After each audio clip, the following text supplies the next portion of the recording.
Këto pamje vijnë nga rruga nga fshati Lubonj, njësisë administrative Vidhkuq në Korçë, ku prej 3 ditësh lumi i zonës ka dalë nga shtrati duke shkaktuar dëme serioze në infrastrukturë dhe duke bërë rrugën kryesore të pakalueshme. Sipas banorit, asfalti është prishur plotësisht dhe qarkullimi me automjete është ndërprer, duke e lënë fshatin praktikisht të izoluar.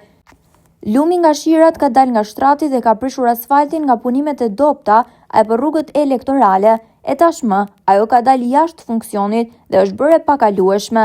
Asnjë drejtues institucioni apo mjet nuk ka ardhur për sistemimin e rrugës, shprehen banorët.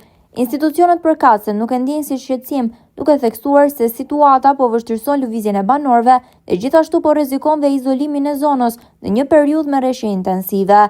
Edhe pas publikimit, nuk ka pasur ndërhyrje nga autoritetet lokale për rihabilitimin e rrugës apo dhe sistemimin e shtratit të lumit. Banorët kërkojnë një ndërhyrje urgjente për të rikthyer qarkullimin dhe për të shmangur përkeqësimin e mëtejshëm të situatës. Autoritetet lokale nuk kanë dhënë ende një reagim zyrtar.